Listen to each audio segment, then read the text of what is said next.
Ladies and gentlemen, Sampson. Stop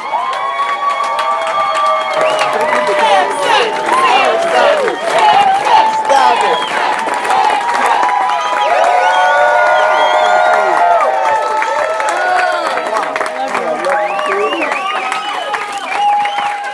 Oh, cut it out. I wish my mama was here. Y'all are too generous with the love. Thank y'all so much.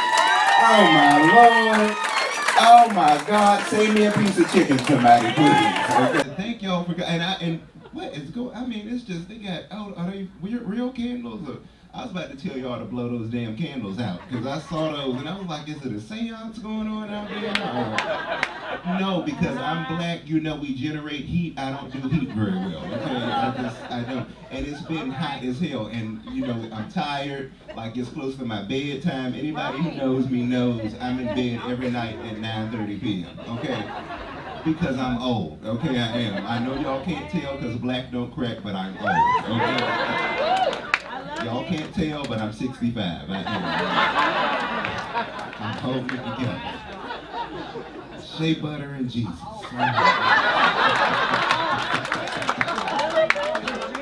I just go out of one name, Sampson. No, just the one name artistically. Kind of like Cher and Prince and Madonna, Lassie, you know. I am a stand-up comedian, a writer, and activist, and I just so happen to be one of the first black gay comics in the country.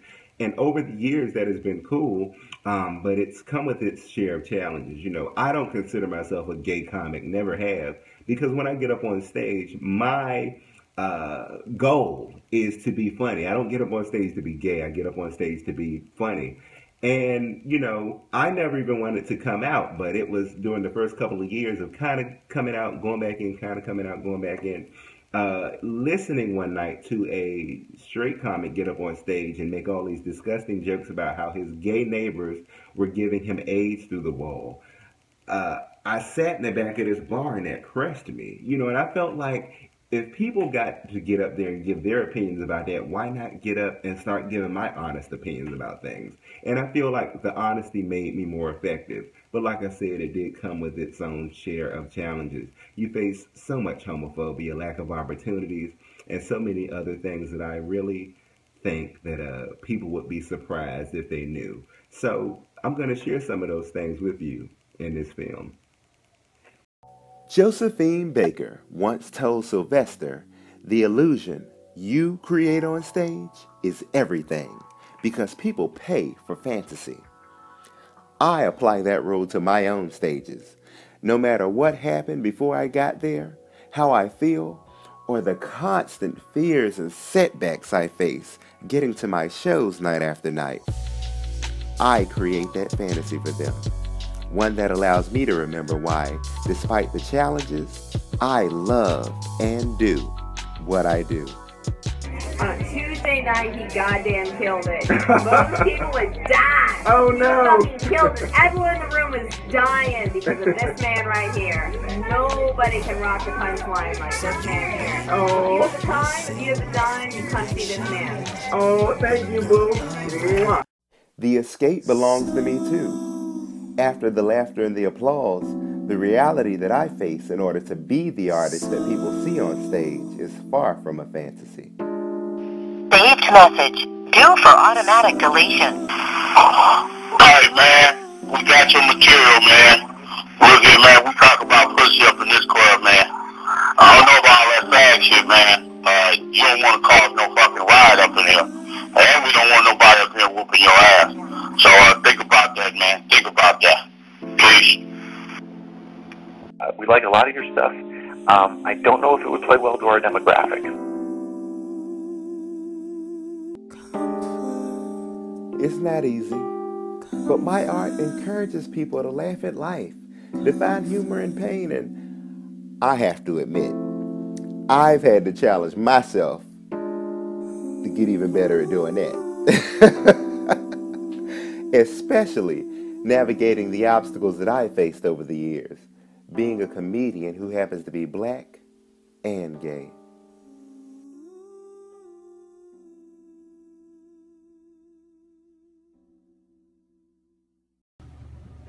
So really, Sampson, the need for more gay comics, There is no need for more gay comics. The need is more people who are gay need to come out the closet. There's a whole bunch of gay comics out here. They just don't come the hell out. They need to peel back them layers of blockage and recognize and come to terms with who the fuck they are. I've been doing comedy a long time. They need to tell the truth. The society needs to embrace and accept people for who the fuck they are. It ain't no need for no more gay comics. There's a whole bunch of them little gay fuckers out there. They need to come the hell out the closet. That's all. That is it.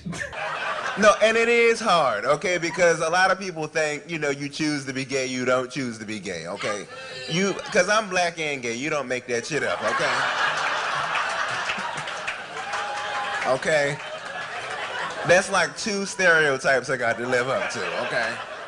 Like, I got to roll a good blunt without breaking a nail, okay?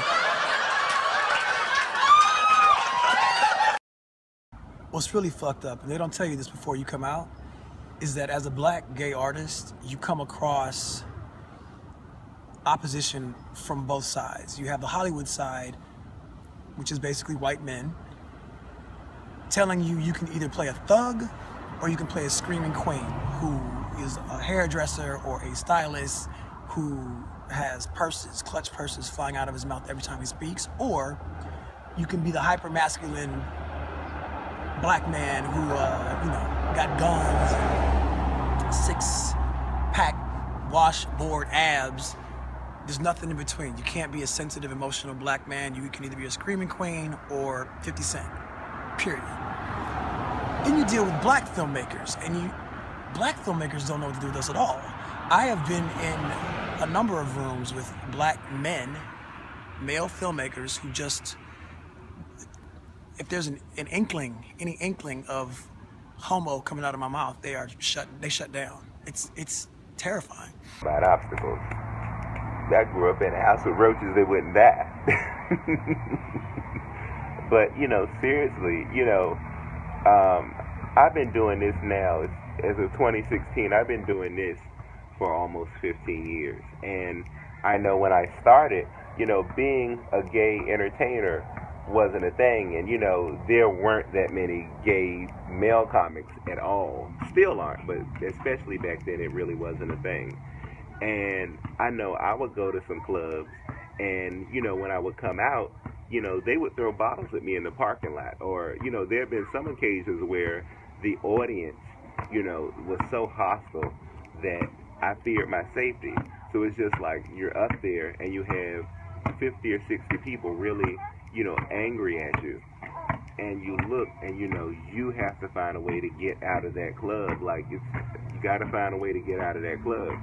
And the only way, and I learned how to do this, was to, you know, connect with them. Find those things that make us realize that we're all alike and not so different. And then had them looking at each other like, what the fuck? Am I gay? Because you relate so well to them, you know. And that saved my ass a many a nights, okay? And that's something that I can still do that 90% of the time. I mean, every now and then you do run into a crowd that just looks at you like, no, bitch. You know, but that doesn't always even have anything to do with being gay. Sometimes you just run into a crowd that's not your crowd. And that's okay. That's one of the beautiful things about performing. As long as you get a check after that.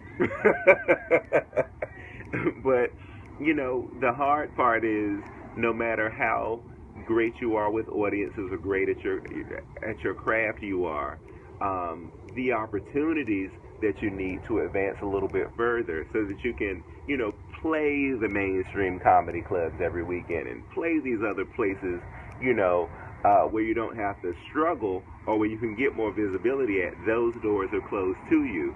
And that can be heartbreaking. That's a battle that a lot of minority artists, and I know especially comics, have had to fight all of our careers. And that really hurts.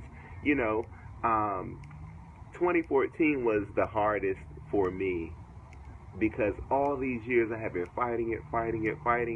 And, you know, you have to deal with just the general stresses of life, period, and all those different things.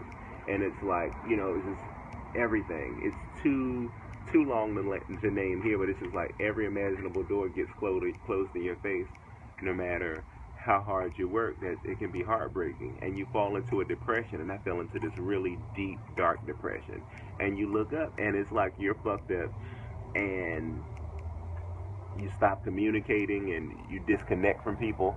And my work is very important to me, and it's just like to have people constantly tell you no, and you have limited avenues to express it.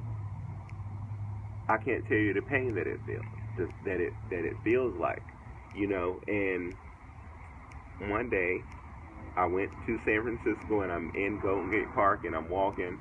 I get to Golden Gate Bridge, and I'm standing at the bridge looking over, and I was gonna jump, because I was that fucked up during that period of time. The only reason I didn't do it was because of my mom. And I knew that I might be out of my misery, but she wouldn't. And that would have been a pain that she would have had to live with for the rest of her life. And that is what kept me fighting, you know. And that's the thing, is you have to keep fighting. You have to find that light, look for that light. You have to use it for inspiration and get help if you need it. But, you know, and fight. And that's what I've had to do. And you just got to keep going.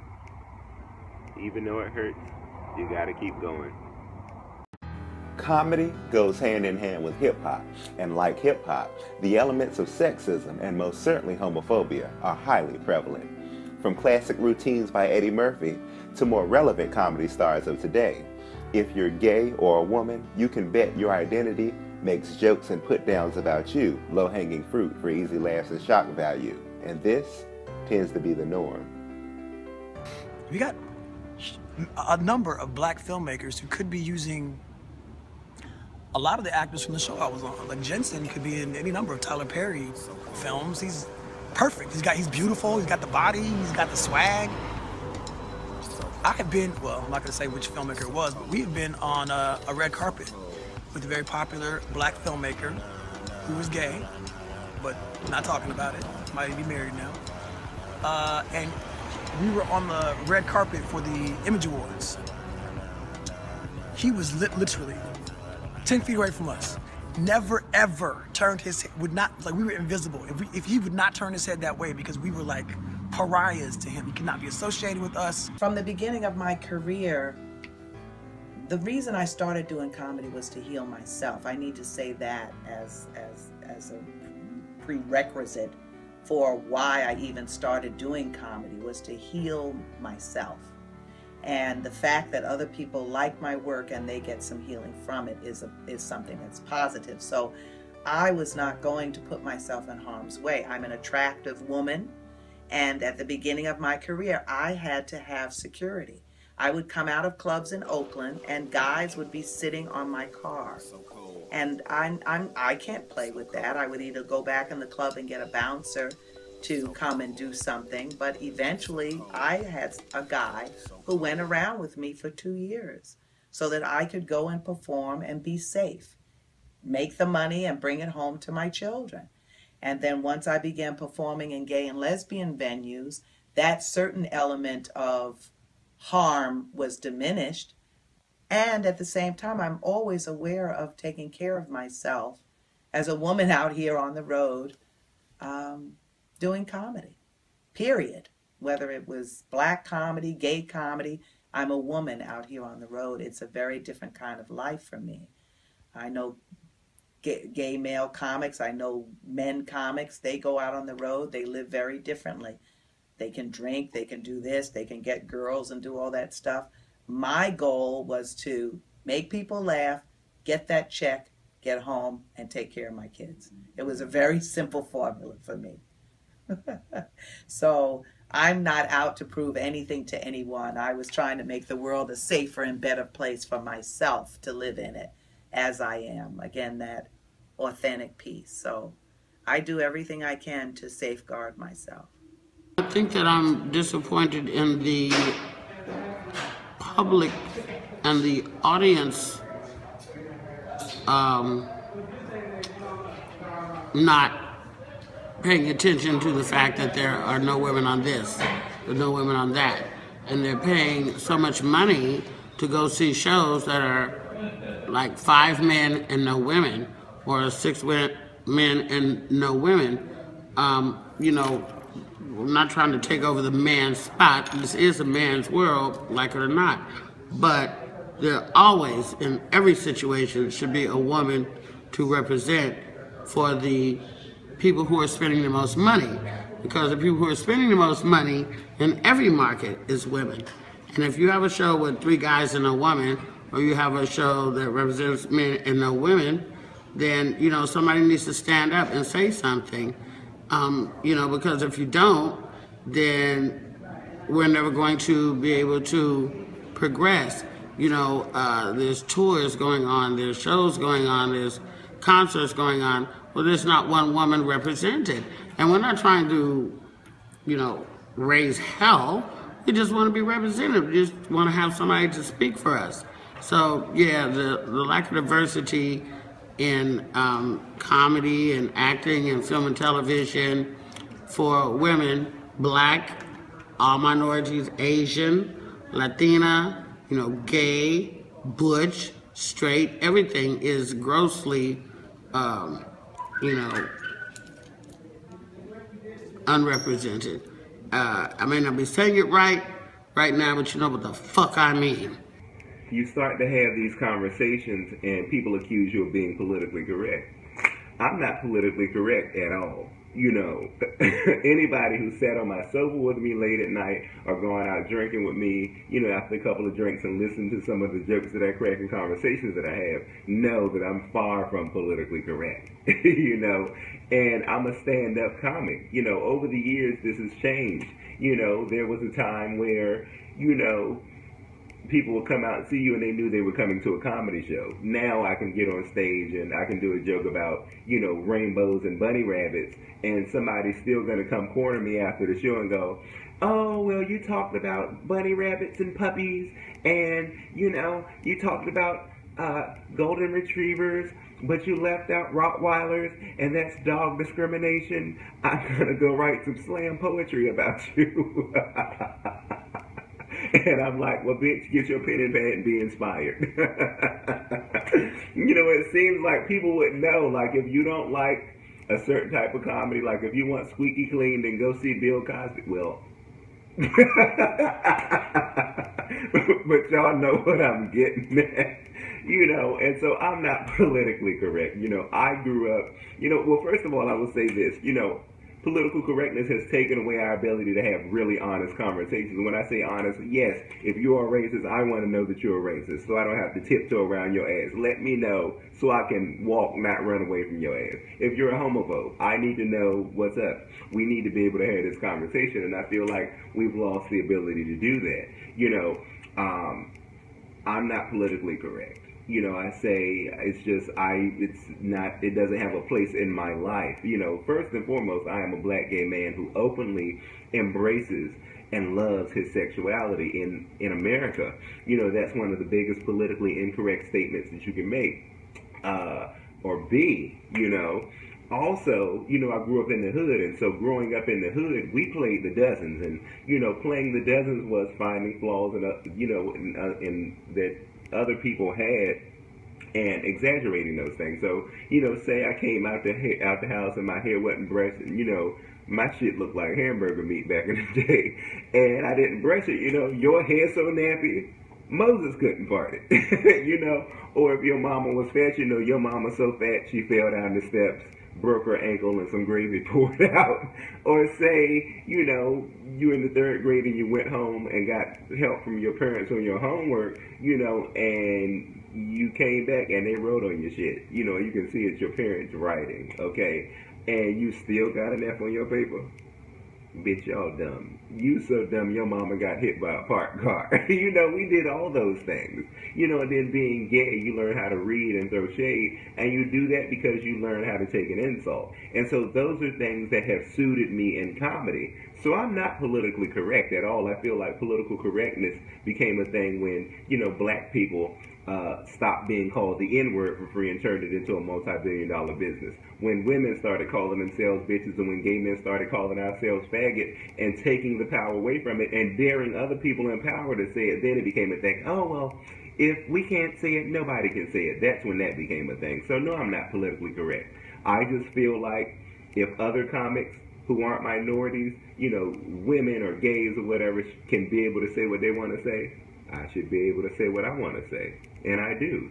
And I have fun doing it. Where are the straight people? Straight people? Oh.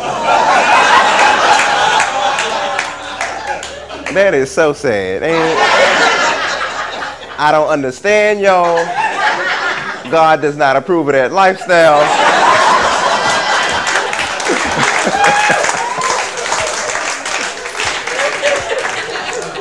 I don't understand it, but I'll support it, you know.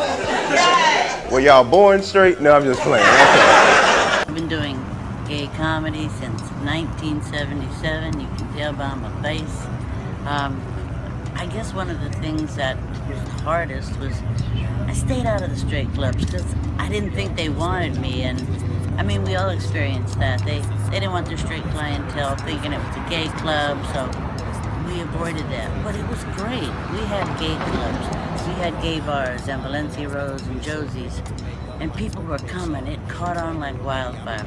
And San Francisco was a hotbed. And gay comics were coming out of the woodwork. It was an amazing time. I think the hardest thing was when I couldn't say what I wanted to say. Don't tell me not to say what I want to say.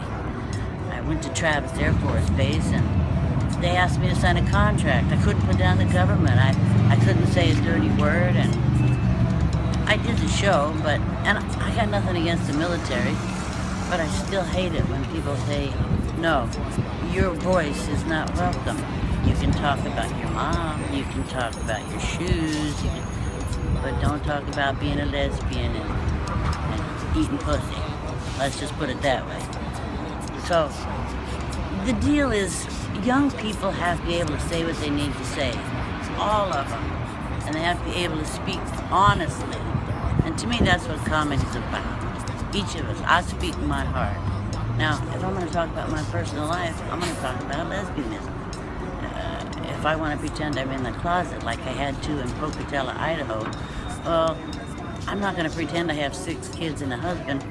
So I had to change all the pronouns and this and that, and I just don't do that anymore. I can't. That's not who I am, and I don't want any other comedian to compromise. If fame and fortune is what you want, and you want to compromise who you are, that's your business. But no, we're all fine exactly as we are. To be more opportunities, that's what the whole thing. So I guess what we have to do is just start writing more movies and putting more people in movies and doing our own projects. Because you saw the Oscars, right? There was like, how many of us? Oh, none. So, no, diversity, I don't even use that word no more. It's called Where All the Negroes At. That's what I do think, Where All the Negroes At, and that should be the new program. I'm Asian. And like my sister, she keeps moving like more family. Like her house is like kind of like the Underground Railroad to Independence, right? So it's like, it kind of is. Come on, you can get a job. The stage, that's the glamorous part. The real work is the challenge of finding and creating spaces and opportunities for people like me, working to open some doors and to build some. And that alone can be exhausting because I'm not a lesbian. I mean, it can really be emotionally challenging, enduring the rejection and working through having limited resources and sometimes income and support. It's enough to question whether or not it's worth it. But I don't have a choice, and I never did. After going through the depression and dealing with so many things, I had to focus on getting back on the road. And I kept asking myself, how am I going to do this? And then I remembered that I stand on the shoulders of giants. Moms Mabley, James Baldwin, Essex Hemphill, Willie Ninja, Sylvester, Baird Rustin. I feel like they hear me, and they rise up and help me do this. It can be equally humbling and challenging, sometimes having to start all over from scratch, no matter what you've done or accomplished. I've never been a big egomaniac, but getting knocked down and having to get back up definitely taught me that you have to have discipline and you can't take any opportunity for granted. And I appreciate every opportunity. So I'm happy to be back on the road. This time I get to start back in Albany, New York. I'm hosting the Albany Black and Latino Gay Pride Festival, which for me is a big deal, having the opportunity to share talent with community and family. Secondly, the fact that an LGBT function is hiring gay artists is a huge deal. I feel like many of us could make a decent living if, instead of them hiring homophobic artists to come headline events, they hired us.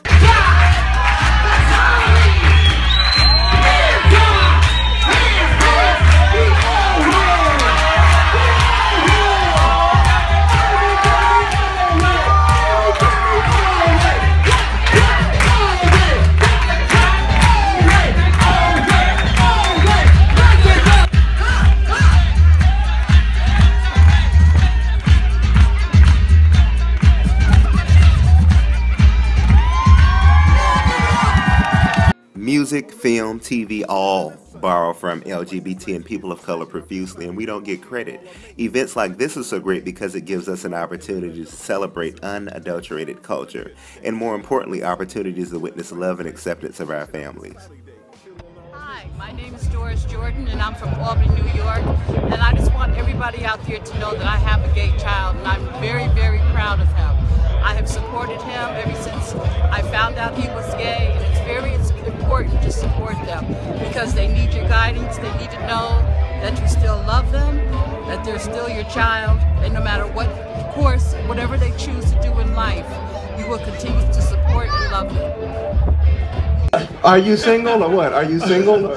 I don't know. What do you guys think? You guys, should I be single? Oh, me? Ooh, I am now. Was that you?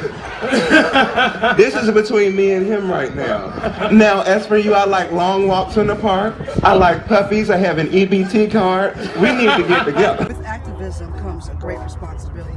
I think that you touch on issues and you challenge the social norm of how we're supposed to show up, and you put that in a sensible way with a twist on it to add this comedic version. So, for instance, when you're trying to get folks to go and get tested, are young black gay men who, you know, which we all know are at the high of the epidemic of HIV and AIDS, and also Hep C, is that you do it in a way that there's no shame.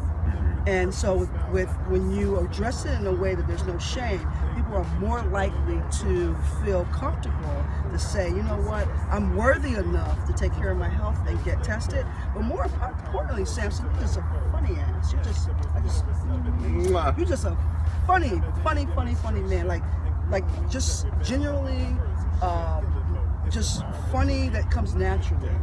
And I think you challenge and you push folks to, and especially heterosexual folks, to look at the fact that LGBT people we're in every part of your community. We are here, especially in the church. Yeah, and the laugh for sure. And we laugh and we have fun just like everybody else. So I think when you look at what you bring to the table, you bring that and you're smart. And so with that, it's like, well, how can you not take this guy and give him his own TV show? Like, smart. So I appreciate you. I appreciate you. Thank you. Thank you.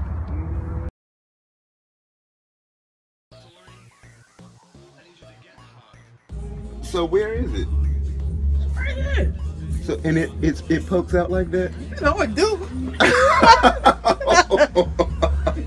That is crazy. That is so dykey. Come on, yeah. You know that. Oh my goodness. So you look so handsome. You look like somebody's stepdaddy. How did you do this? Like, because with the facial hair. Shit. And so you actually like made your own facial hair? Yeah, most definitely. Every time I cut my hair, I save it. You save it and you like. See, the thing is, if I did that. Look, I got my little medicine bottle right here. And this is your hair. Yeah. See, the thing is, I will be at the barbershop picking up some hair that's better than mine. And my beeswax. You take beeswax and hair. Take the beeswax. And my trimmer. See, the gays are so creative. Look, you know I am. And take this hair. And you make your own beard and mustache. Take this hair right here. Excuse me. Put it down. I don't want to put it down on the seat because the seat might be dirty. I need to say this hair right here. And this is your hair from haircuts? From my hair. And I take it and I trim it down in little pieces like that. Now, I done put the beeswax on my face already. I sprayed it how I want it because it has that thickness. And then just go around the brain like that and spray it. Got you some facial hair. I can hook and you you can up put right that now. on somebody's Oh head yeah, too. most definitely. If you're And bald, I can hook you up. And this is your idea. Oh yes, it's my idea. Man, Genuine. if she sold that idea to LeBron James, she could make a killing. You know that? You know I can. LeBron James would have a real hairline. Tell him to call me. Tell him to call me. LeBron, you need to call this lesbian. 555. Call me. Take the hair and just spread it. I meet some pretty fun people and have some good experiences on the road, but you kind of have to learn to enjoy it in passing, you know? Otherwise, it can get lonely at times because you're jumping up for flights at 5 or 6 a.m. to get to the next town if you have another gig, or to go home if you have to look for more work. And right now, I'm headed home. I don't have many gigs lined up, so I have to go home and figure out how to get some momentum going. I have to work. So this is my office, and when I'm not on the road, this is where all the magic happens. So the writing the jokes and the bouncing ideas and photos and contracts and phone calls and all the stuff that goes into creating a quality performance, that stuff happens in here. It's not always easy, but I do have an assistant who comes over. This is Crystal. And I'm really happy to have her here, you know, because it gives you a sounding board, you know, and I am able to, I'm not really good at going to test jokes out on audiences, so I do test them out in here, and all of them don't come out, you know, good the first time, but, you know, we come in here and we work them out, and, you know, it's a lot of work that goes into it, you know, especially the rejection calls and just feeling like things aren't moving fast enough. And sometimes I come in here and I'm in here 8, 12, or 14 hours, don't eat, don't leave. I get emotional, I break things. It's not easy, and I know sometimes I can be a lot to deal with, but I come in and, you know, we make it work. He's relentless. I've never seen someone work so hard. I'll leave the office at night, come back in the morning, and he's still working. I'll have to remind him to get sleep, to eat, and he does it all without drugs. It's pretty impressive. I can't believe how much rejection he gets nonstop, no after no, yet he continues to pursue his passion, and he's there every night when he does get a job, performs 100%. His performances, you know, bring laughter to all the people that see him, so I've enjoyed working with him, even though it's been tough. I perform for straight people, I perform at jails, I perform everywhere, but I'm glad that more gay venues are starting to call me. So in a couple weeks, I'm going to be performing at one of DC's longest running black gay clubs. It's legendary in the black gay community. I'm so excited. Greater Mount Calvary Holy Church. Okay.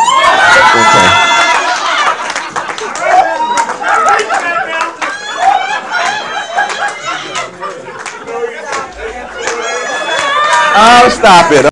I talk about everything in my comedy. I talk about politics and religion and race. You know, all these things that affect my experience as a human, you know, that greater society tells us all to be quiet about. I talk about it. And I know that can scare people sometimes. You know, I talk a lot about the church because as a black gay man, I received lots of abuse there. And that's something that affected me deeply.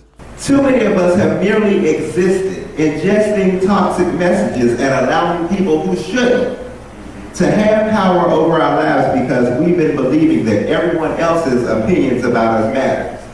When in reality, unless it's an opinion that comes from God or Oprah, we shouldn't be paying attention.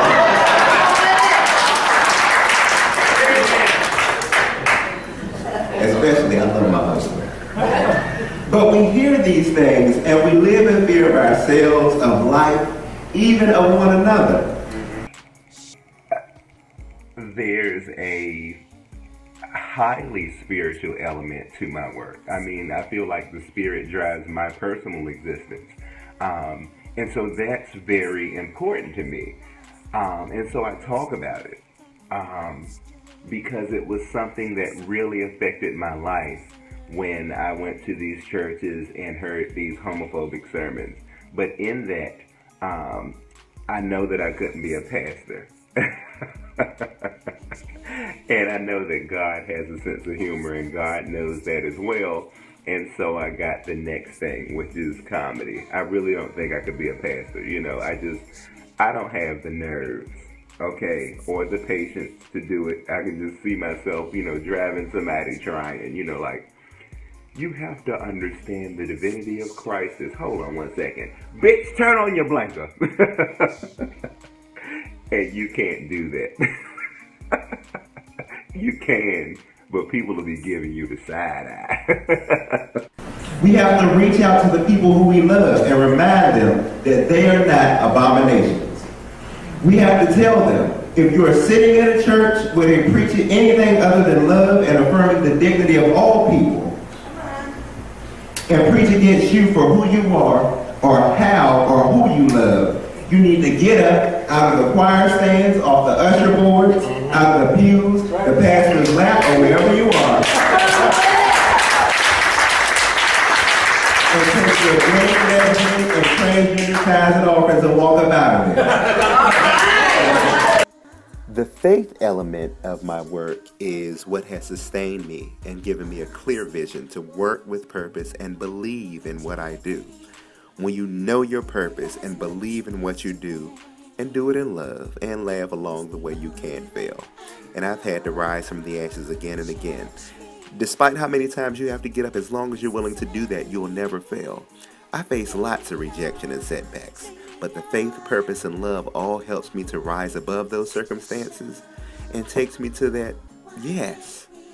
So in my own little way, I guess I kind of use comedy to hold on to my faith and help other people get liberated as well.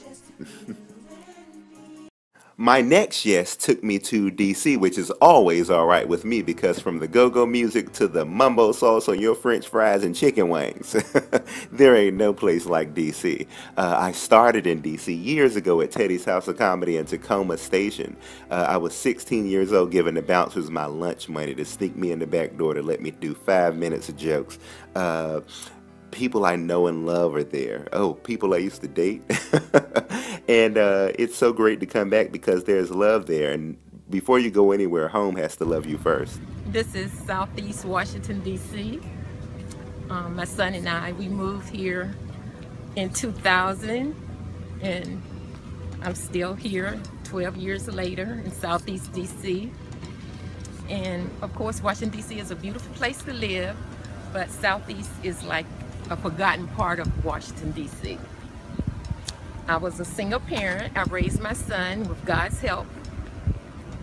And it was very challenging. It was very challenging to be a single mom.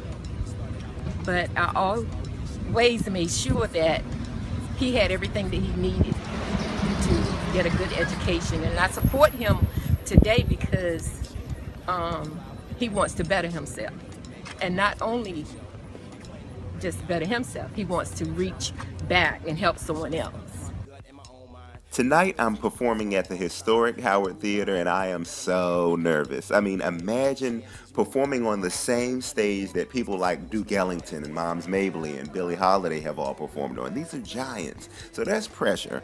In addition to that, I'm home, so there's pressure for me to perform well in front of that audience. And I'm also on a showcase that normally would not have a gay comic on it, and there are people making fun out of the fact that that's happening. It was a lot of pressure. Sampson, your mama said she brought the boot, and if you're not funny, she's gonna get up on that stage and put that boot in your ass. Whole boot. It's a black boot. It's like a snow boot. Yeah, it's like a snow boot. Well, tell her I said I've had bigger things in there. Ooh. I'll let you say that to her. Oh my God. So he said what? He said, how do you feel about seeing a gay comedian? And your mom said, I feel great about it because my son is gay. He's also a comedian, and he's performing here tonight. So he didn't know. He had no clue. He had no clue who he was asking. And it's like the look on his face behind the camera was priceless because then he had no more questions for me. But why would you ask somebody? I don't know. That's like asking me, how do you feel like about seeing a white comedian? Or how I feel like about seeing a Chinese comedian? Or how do I feel like seeing me as a comedian? Or you as a comedian? Or her as a comedian?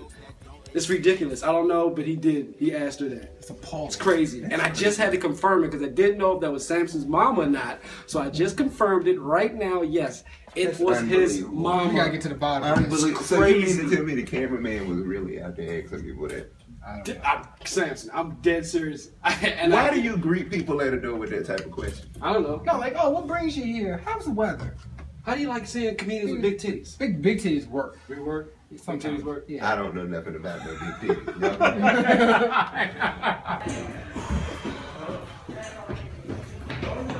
I am always so nervous. Oh my God. I'm nervous as hell. I was super nervous because you had a cameraman out there making a big deal out of it. A lot of people were talking about it like it was a thing, and it was almost like they were prepared for me to be a circus act. And I'm not a circus act. So my goal was to go out there and immediately be relatable.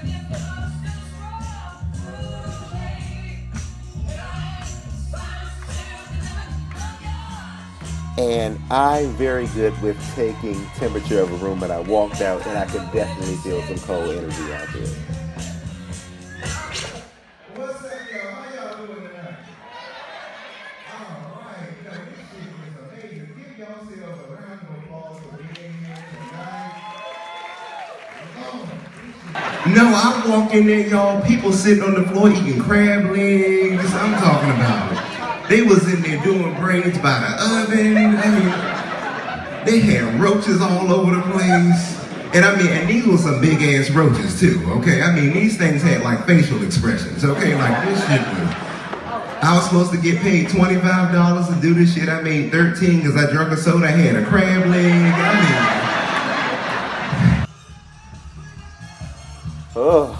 I was kind of relieved when that set was up because I really had to work for it. I mean, I got through to them, but I had to win them over, and I really had to work. But I was happy that it was a decent set. But Lord knows, I went out there and I had to work.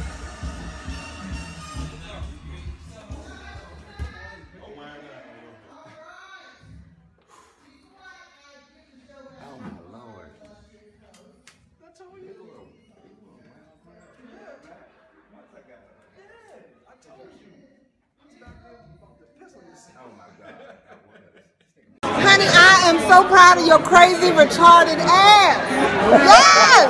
Yes! Being enveloped in so much love when you walk off that stage is such a wonderful thing. But if I, as an artist, feel like I haven't had a great show, it doesn't change the way I feel about it. Somebody gave this to me. This is the most beautiful shit.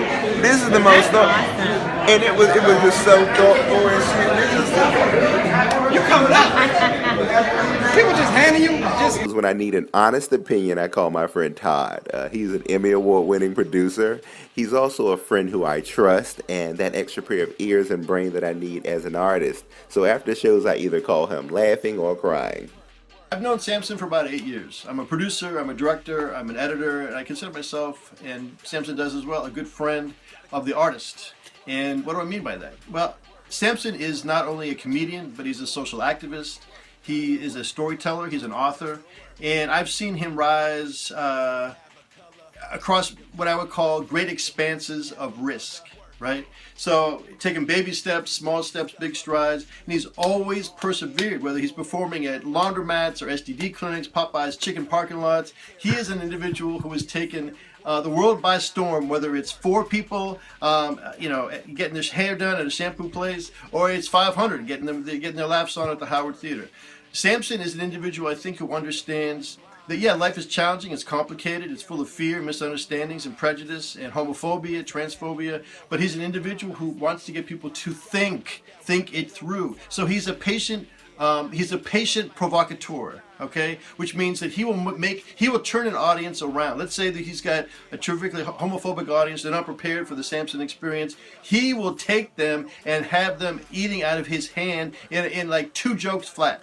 That's record time. Anyway, the point is, it is true. Sampson is an individual who loves his audiences, cares about humanity, and I love him dearly, and I know he's going to keep making the world smile.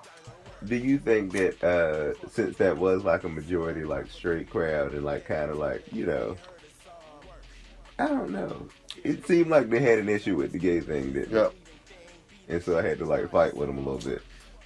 Because I'll tell you, the 2 friends that showed up at my table for the 2 women were these 2 guys, you know, I don't know if they were like future dates or potential dates or ex-dates or whoever they were, but they were probably in their mid-20s, you know, probably DC, maybe like Howard students, but, you know, they were definitely straight, kind of hopelessly straight guys. So you came out and you kind of did your thing, and so they were kind of like looking at each other like smiling, but not really sure they wanted to like give in to the laughter zone stuff. So I think that's where a lot of people were holding themselves in check because they were like... Because they felt like if they laughed, it would make them gay. Yeah. Crazy. So yeah, people were... Because people were... I mean, when you started the Aunt Jackie stuff, I mean, that definitely got people to relax a little bit because you used the word fag, you used the word this and that, you know, you kind of like... So people knew you weren't going to be a prancing queen black gay comic. You know, we caught up in your own world.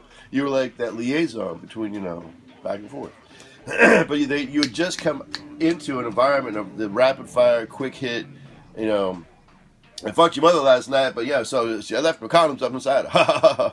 So and then I brought like a different energy. Yeah, you brought like a whole different energy. But there was just a couple moments where it was a couple of thin eyes. Too, with being a gay comic in front of a mainstream or urban crowd is they don't give you no breaks. You got to come. Exactly. That's why I was holding my breath. Most of the time I was like, keep going, Sampson, keep going.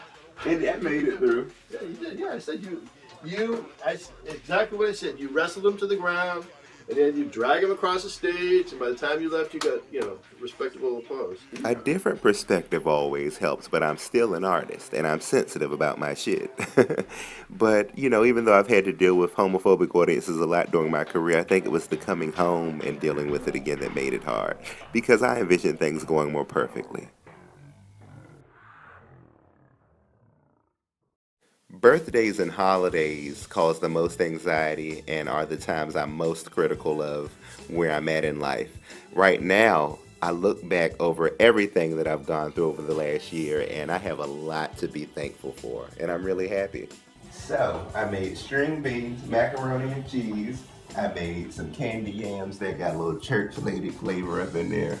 I got turkey with stuffing, cornbread, dinner rolls, collard greens, sweet potato pie, lemon zest, pound cake with white icing, mashed potatoes, gravy, cabbage, baked chicken that came out the can, that's cranberry sauce, fried chicken, and little string beans, macaroni and cheese. I feel like Loretta Devine on Wait to Exhale. He is watching me walk away. I'm thankful for living another day. Thankful for being alive. I'm thankful for being here with you all. I'm thankful for the hands that prepared the food tonight and helped to contribute to this beautiful meal. I'm grateful because last year was really rough. I was in the store complaining about prices of the food, and I just had to stop and give thanks because this year I can afford to buy food. Last year I was in the line with the homeless people at the church. I wasn't homeless or none of that. But you was there though. I was there getting the, I got a struggle basket, girl. And we took a bag of chicken and we wet some bread, made some ghetto stuff, and we had Thanksgiving, but this year I could afford it myself. Okay, so what about the improv? No. Okay. What about the Dominican cruise? No. Really? Yeah. No. Okay. What about Morty's in Indianapolis? So he gave us the runaround and eventually emailed us with the no. Not interested. What? Yeah. It's hard taking the no's. That's one of the hardest things to do every day. I was like, just about to tell you, the email just came in from Comedy Fest. They said yes. In Detroit? Yes. Are you serious? Let me pull it up for you right now. I ignore the no's, and all it takes is that one yes, and you grab it and you run with it. Yeah, you look like you eat mussels. I mean, this shit is just. Are you dead? You straight? All right. What kind of bullshit? Wait a minute. Straight boys don't walk around in gay bars in their underwear. Okay? You straight for real? Yeah, I'm sorry. I rebuke that evil spirit in the name of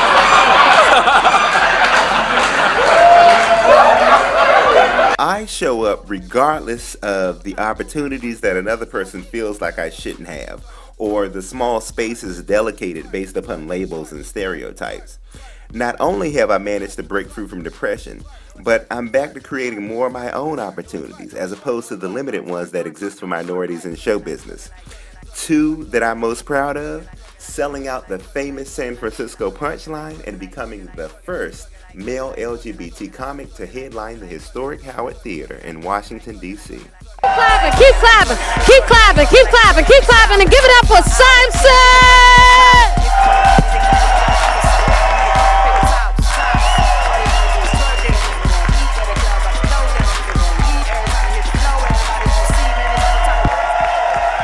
First of all, Fox News, they're completely against the entire liberal agenda. And when I say liberal agenda, I mean basic shit like women having vaginas and black people being free, that type of shit, okay?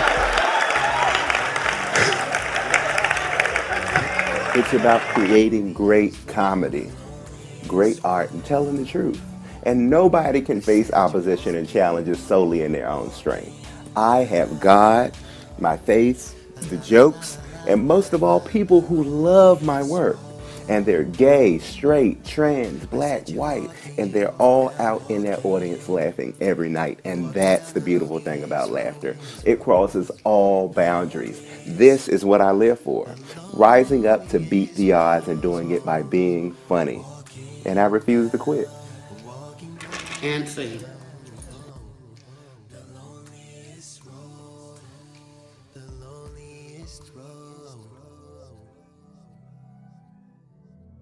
Heart can't conceive it, 'cause you not believe it.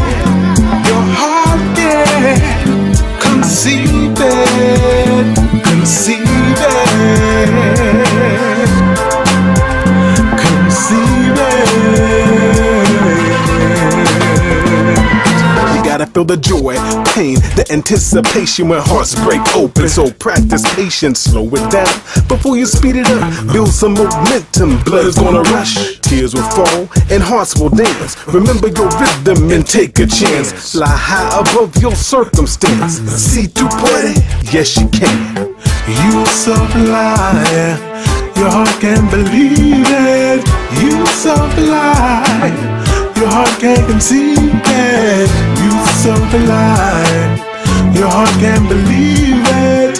You sublime, your heart can't conceive it.